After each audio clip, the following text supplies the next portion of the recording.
ये जो rape culture है, it is a subset of the culture of violence, मुझे जो लगता है।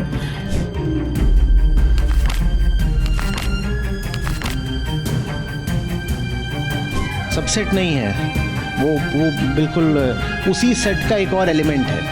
रेप एक इवेंट नहीं होता, रेप एक कल्चर होता है। और कल्चर माने मान्यता, व्यवहार, रुख, रवैया, एटीट्यूड, ये सब कुछ मिलके कल्चर बनता है। लड़की को आप बोलते हो तुम देख समझ के बाहर निकला करो, लड़की को आप बोलते हो stay small, stay quiet, stay trim and proper, ये सब उसी रेप कल्चर में आता है। अच्छा, रेप कल्चर में ये भी आता है जल्दी से शादी कर दो नहीं तो रेप हो जाएगा। लड़की की इज्जत इसमें नहीं है कि उसने नोबेल प्राइज जीत लिया, लड़की की इज्जत इसमें है कि वो वर्जिन है, चेस्ट है। कल्प्रिट एक व्यक्ति नहीं है कि असली दोषी कोई एक कल्प्रिट नहीं है, असली दोषी एक दो इंसानों को सलाखों के पीछे डालने से क्या होगा। निर्भया, हाथरस, कठुआ, हैदराबाद, कलकत्ता, एक के बाद एक जघन्य हत्याकांड होते रहते हैं, रेप मर्डर केसेस हर साल ही होता है लगभग कुछ ना कुछ। और फिर हम कहते हैं अरे भारत की आत्मा हिल गई, इतना जबरदस्त कुछ हुआ। तुम बोल लेते हो 2-4 दिन के लिए, उसके अगले साल फिर कुछ इतना बड़ा मामला सामने आ जाता है। और सामने आए ना आए, भारत में हर 15 मिनट में एक रेप हो रहा है, ये हम जानते ही हैं। और ये जो 15 मिनट में रेप का आंकड़ा है, ये बस रजिस्टर्ड आंकड़े हैं। जो अनरजिस्टर्ड आंकड़े हैं, जो पर्दों के पीछे हो रहे हैं, जो सम्मानीय जगहों में और संस्थानों में हो रहे हैं, घरों में हो रहे हैं, उनका तो कोई हिसाब ही नहीं है। तो इस बार जो बंगाल में भूचाल आया है, वो वास्तव में कह रहा है कि हमें ये कल्चर ही नहीं चाहिए, नहीं चाहिए ये संस्कृति जिसमें रेप नॉर्मलाइज्ड है, जिसमें रेप एक नॉर्मल बात है कि हर साल हो जाता है, ठीक है, जिंदगी आगे बढ़ जाती है। फिर कोई मर गया, आगे बढ़ जाओ। आप बात समझ रहे हो? और जब तक ये कल्चर रहेगा तब तक ये रेप लगातार होते रहेंगे। हम वास्तव में जब तक इस कल्चर के अंदर है ना, हम रेप रोकने की नहीं बात करते, हम रेप के मैनेजमेंट की बात करते हैं। जब तक आप इस कल्चर के अंदर रहते रहते कहते हो कि रेप को रोको, स्टॉप रेप, स्टॉप रेप, तब तक आप रेप रोकोगे नहीं, आप बस रेप को मैनेज करोगे, आप रेप को रेगुलेट करोगे, आप रेप को लेके बस एक तरह के नियम बनाओगे कि ऐसे ऐसे करो तो रेप नहीं होगा, ऐसे ऐसे करो तो नहीं होगा। या इन माहौलों में थोड़ा बहुत रेप चलता है, उदाहरण के लिए मैरिटल रेप, जो कि भारत में शायद रेप का सबसे बड़ा इंसिडेंट है। अगर सही में गणना की जाए कि जो भारत में बलात्कार होते हैं, सबसे ज़्यादा बलात्कार कहाँ होते हैं, वो तो जो वैवाहिक शयन कक्ष है उसमें होते हैं, इन द मैरिटल बेडरूम। सबसे ज़्यादा रेप तो वहाँ होते हैं शादी के बाद। तो उस तरह का रेप हम कहते हैं ठीक है, वो वेल मैनेज्ड रेप है, उससे हमें कोई समस्या नहीं है।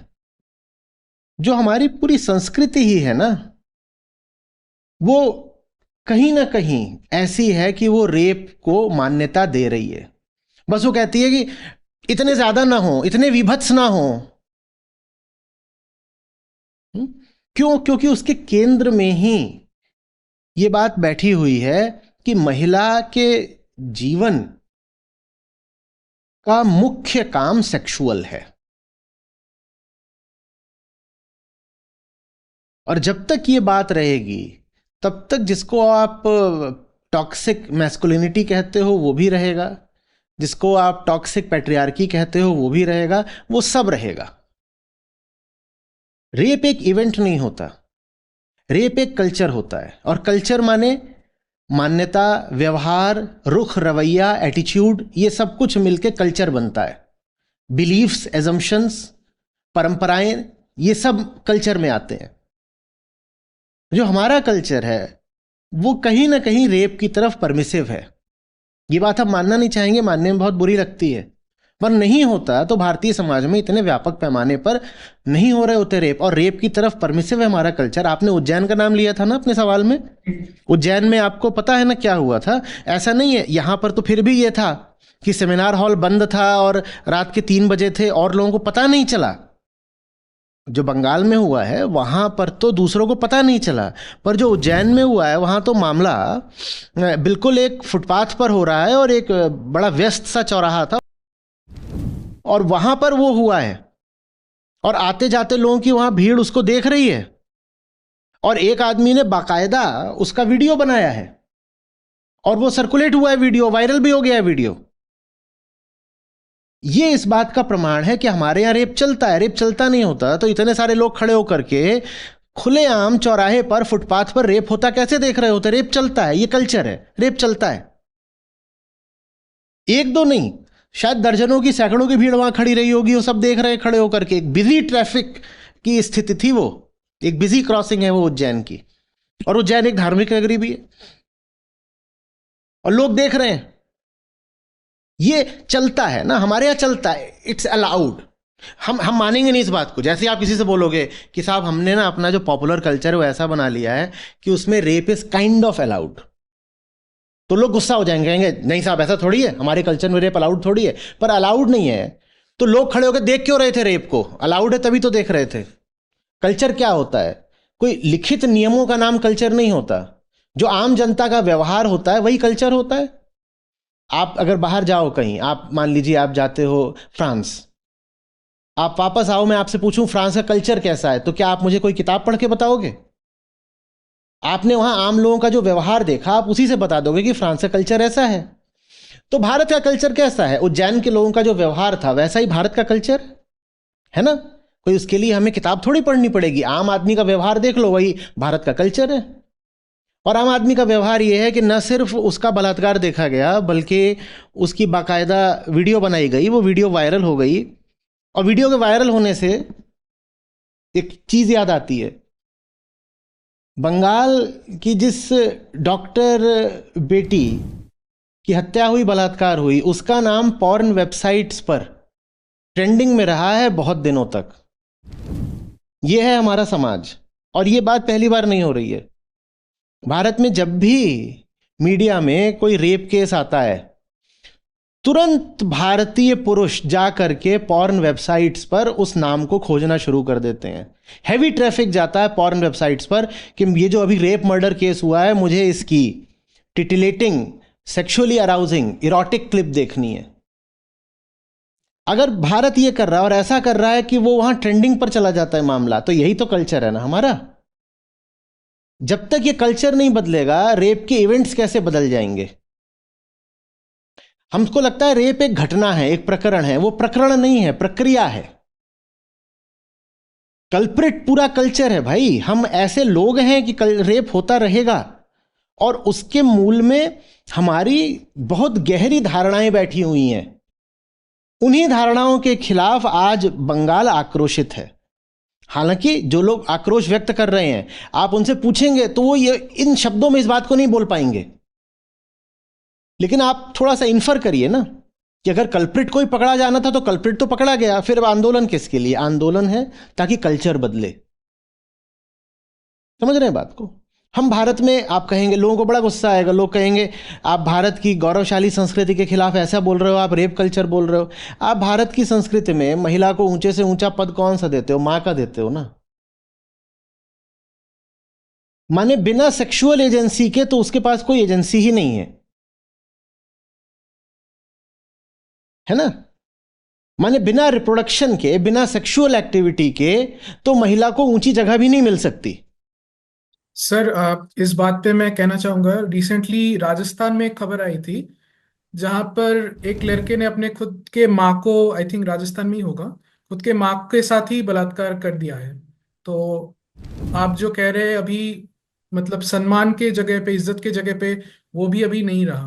वो नहीं रहेगा, क्योंकि आप जब ये भी कहते हो कि माँ है और माँ को आप महिमा मंडित करते हो, उसमें भी सेक्सुअल अंडरटोन्स होती हैं।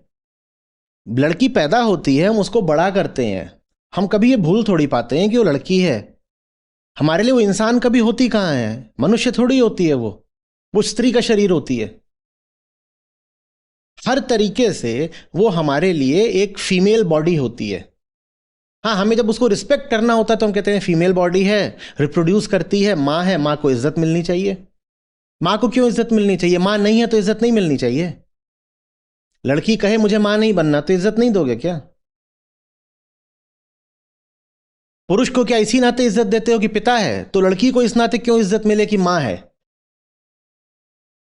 क्योंकि हमारा बहुत बहुत संबंध उसके रिप्रोडक्टिव सिस्टम से है। प्रजनन डिफाइन करता है औरत की हस्ती को, यह हमारा कल्चर है कि औरत की हस्ती की पूरी परिभाषा ही किससे निकलती है? प्रजनन से। और जब तक प्रजनन इतना महत्वपूर्ण रहेगा हमारी नजरों में, तब तक देखो ये संस्कृति नहीं बदलेगी, बलात्कार होते रहेंगे। समझ में आ रही बात? और यही जो पूरा जो रेप कल्चर है, इसके बहुत सारे चिन्ह होते हैं छोटे छोटे, हम उनको नहीं पहचानते, हम उनका कोई उपाय भी नहीं करना चाहते, कोई समाधान नहीं। बस जब कभी कोई इतनी भारी दर्दनाक घटना घट जाती है, तब हमें लगता है यकायक कि ये क्या हो गया। लड़की को आप बोलते हो तुम देख समझ के बाहर निकला करो, लड़की को आप बोलते हो stay small, stay quiet, stay trim and proper. ये सब उसी रेप कल्चर में आता है। हम कभी आइडेंटिफाई करते हैं क्या? रेप एक बीमारी है। हम कभी आइडेंटिफाई करते हैं कि कौन से पुरुष हैं जो प्रोस्पेक्टिव रेपिस्ट्स हैं, और पहले ही उनका इलाज कर दो? सड़क पर कुत्ते घूम रहे होते हैं रेबीज लेकर के, आप उनका इलाज कर देते हो ना? आप ये इंतजार थोड़ी करते हो कि जाके किसी को काट लें, या करते हो? वैसे ही जब हम जानते हैं कि रेप एक एपिडेमिक की तरह है भारत में, तो ऐसे पुरुषों का हम पहले ही इलाज क्यों नहीं कर देते? हम उनको सड़कों पे घूमने क्यों देते हैं? पर इस तरह की आप कभी कोई बात भी सुनते हो क्या कि आइडेंटिफाई करो ना ये कौन से पुरुष हैं, इनको पहले ही पकड़ के ठीक कर दो, या रेबीज के कुत्ते को सड़क पे घूमने दें ताकि वो काटे और मार ही डाले?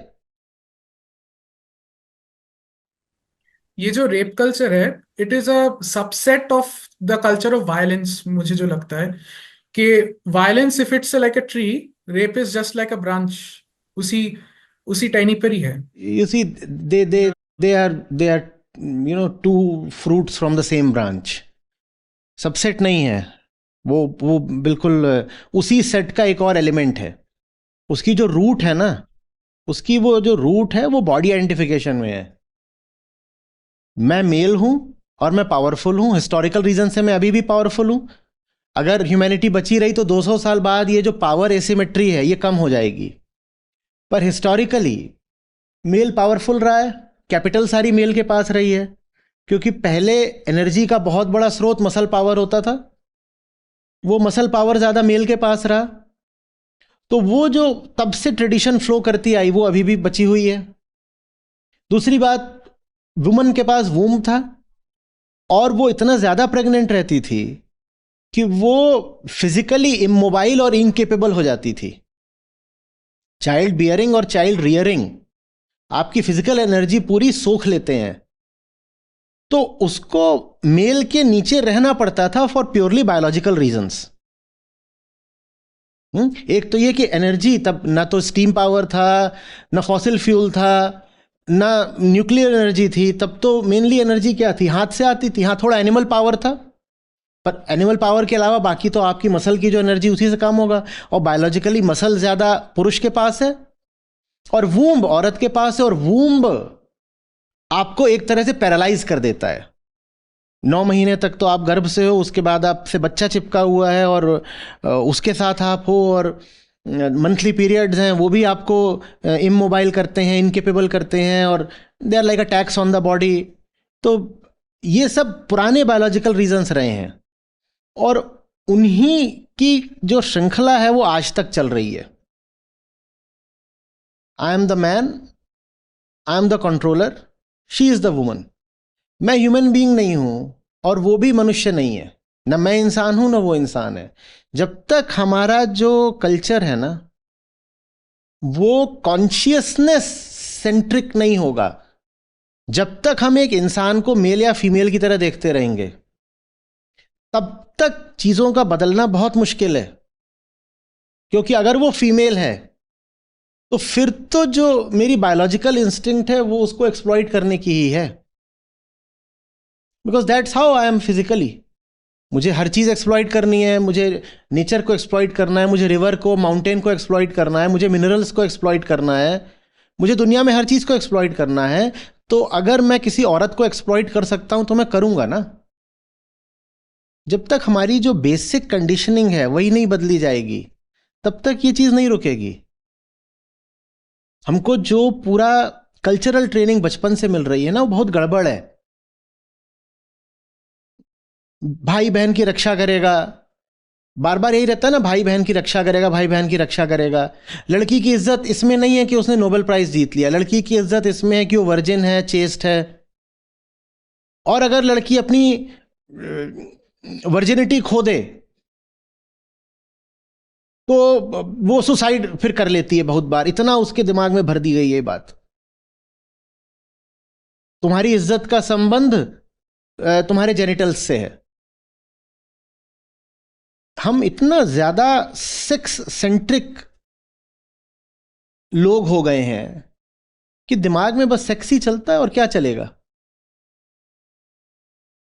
एक बात और आप समझना इसमें, ये जो कल्प्रिट को हैंग करने की बात होती है ना, ये जिन लोगों द्वारा की जाती है, कल्प्रिट से सबसे ज्यादा फायदा भी यही लोग उठाते हैं। नहीं समझ में आ रहा? समझाता हूं। मैं इस घर का पैट्रियार्क हूं, ठीक है। मेरी दो तीन लड़कियां हैं जो कि पढ़ना चाहती हैं, बढ़ना चाहती हैं, उड़ना चाहती हैं। मैं उनको दबाना चाहता हूं, मेरी बात नहीं सुन रही। मैं लगा पड़ा हूं जल्दी से इनकी शादी कर दो। अच्छा, रेप कल्चर में ये भी आता है, जल्दी से शादी कर दो नहीं तो रेप हो जाएगा। मैं लगा हुआ हूं कि जल्दी से इनकी शादी कर दो, वो मेरी बात नहीं सुन रही। फिर मोहल्ले में किसी लड़की का रेप हो जाता है, बताओ सबसे ज्यादा फायदा किसको हुआ? इस आर्ग्यूमेंट पैट देने की। इस पैट्रियार्क को फायदा हो गया ना। तो जिन लोगों को फांसी देने की मांग की जा रही है ना भद्रलोक द्वारा, जो जेंटल लोग हैं समाज के, वो बोलते हैं उसको फांसी दे दो, उसको फांसी दे दो। जिसको ही फांसी देने की मांग कर रहे हैं, वैसे ही लोगों से पैट्रियार्की को सबसे ज्यादा फायदा होता है। क्योंकि जब एक रेप की घटना हो जाती है तो हर घर में माँ बाप को ये हक मिल जाता है कि अब लड़कियों को और दबाओ और बोलो तू बाहर निकलेगी तो तेरा भी रेप हो जाएगा, चल चुपचाप घर में बैठ।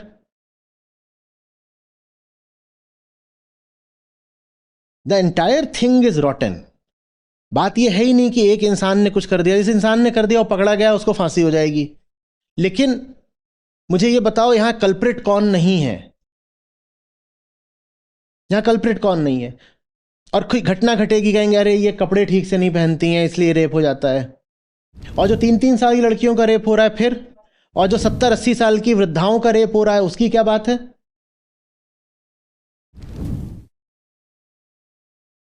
अरे रात में मत निकला करो। रात में आप सड़कें सैनिटाइज करो ना, कि रात में कोई भी निकल सके। इस देश के हर नागरिक का हक है, वो किसी भी समय कहीं भी निकल सकता है। आप कौन होते हो उसका हक छीनने वाले? पर हम नागरिक की तरह नहीं देखते ना। She is not a citizen, she is a woman. She is nobody, she is a woman. उसकी और कोई आइडेंटिटी मैटर ही नहीं करती, बस वो वुमन है।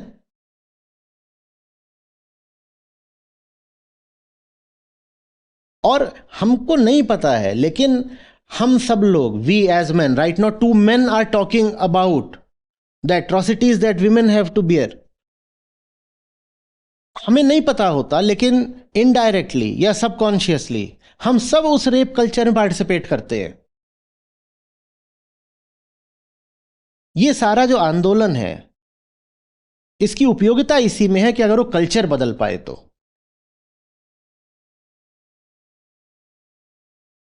हम अभी 2 घंटे तक बात कर सकते हैं और एक एक करके उदाहरण मेरे दिमाग में आते जाएंगे, कैसे छोटी छोटी बातों में हमारा जो कल्चर है वो लड़की को बस एक सेक्सुअल ऑब्जेक्ट की तरह ही देखता है।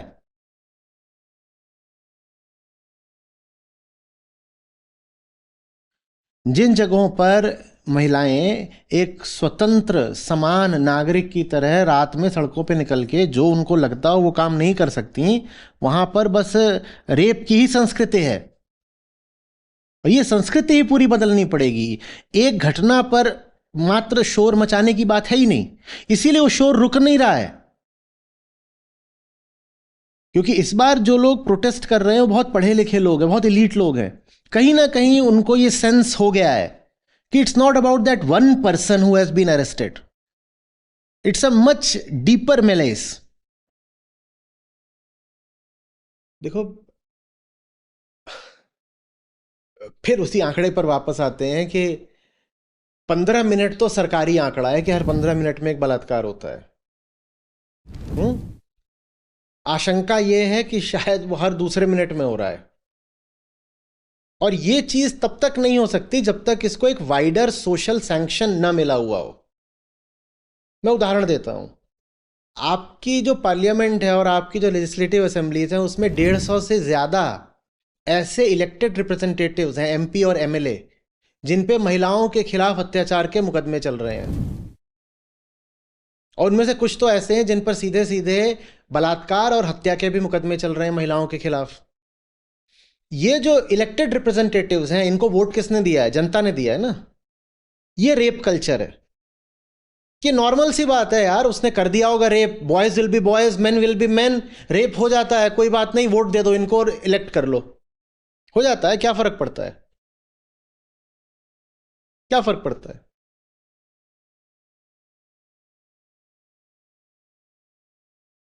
हुँ? एक एक बाबा जो रेप केस में ही जेल में है, उसको न जाने कितनी बार पेरोल, फरलो ये सब दिया गया कि तुम बाहर चले जाओ, खासकर जब कोई पॉलिटिकल एक्टिविटी का टाइम आता है तो उसको बाहर जाने देते हैं। और जिस जेलर ने उनको भी बार बार बाहर जाने दिया, प्रॉब्ली ऑन पॉलिटिकल ऑर्डर्स, उसने एक पॉलिटिकल पार्टी भी ज्वाइन कर ली है। ये है रेप कल्चर, जहां रेप को एक सैंक्शन मिला हुआ है कि तुम रेप वगैरह करते भी हो तो कोई बात नहीं, क्या हो जाता है। जब पब्लिक वोट दे रही होती है तो पब्लिक को पता होता है ना कि ये रेपिस्ट है, मैं इसको वोट दे रहा हूं। जब पब्लिक को रेप फिर एक्सेप्टेबल है तो रेप कैसे रुक जाएगा? जो हमारे इज्जतदार लोग हैं, कई बार हमें पता होता है कि वो रेपिस्ट है, तब भी हम उसको इज्जत दे रहे होते हैं,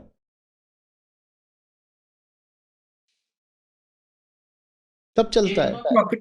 एक बात जो आचार्य जी यहाँ पे अकड़ती है कि पुरुष तो समझ नहीं पा रहे, लेकिन महिलाएं जो अभी पॉलिटिक्स में है या फिर नेतृत्व कर रहे हैं, हम तो ये आशा रख सकते हैं ना कि एक महिला दूसरे महिला की मनोभाव या फिर स्थिति समझे। कल्चर कल्चर जो होता है ना, कल्चर ऑल परवेसिव होता है। वो बच्चे में होता है, बूढ़े में होता है, महिला में, पुरुष में, छोटे बच्चे में, छोटे लड़की, छोटी लड़की, सब में होता है। सब एक साथ उसके शिकार बनते हैं। It's a pattern of behaviour in which everyone Partex. हाँ, उसमें फिर कुछ जो थोड़े कॉन्शियस लोग होते हैं वो एक्सेप्शन बनते हैं। हमें उन एक्सेप्शंस की बहुत बहुत ज़्यादा ज़रूरत है।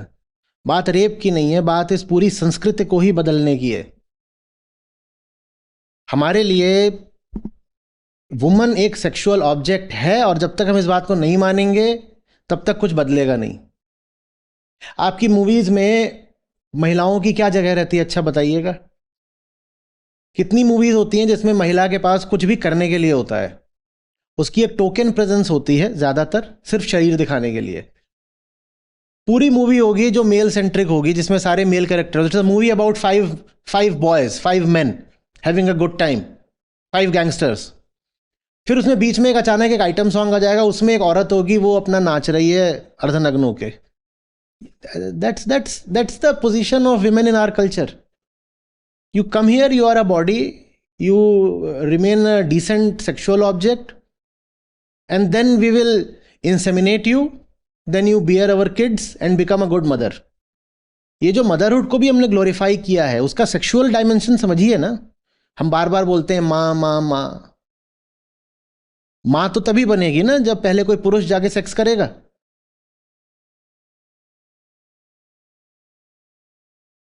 अभी और न जाने कितनी ऐसे उदाहरण दिमाग में आते जा रहे हैं जहां पर हम एक्चुअली इस बात को ग्लोरीफाई करते हैं कि कोई बंदा महिलाओं पर कितना ज्यादा चढ़ के बैठ सकता है। हमारे लिए बहुत बड़ी बात होती है, और वो छोटे छोटे सिंबल्स में होती है। और छोटी जगहों पर तो इतनी सेंसिटिविटी होती भी नहीं है कि वो इन सिंबल्स को पकड़ पाएं कि ये जो है ना, ये टॉक्सिक सिंबल था अभी अभी जो किया गया है। और वही जो टॉक्सिक सिंबल है वही एक्यूमुलेट हो करके फिर कहीं ना कहीं रेप की तरह विस्फोट के रूप में सामने आता है।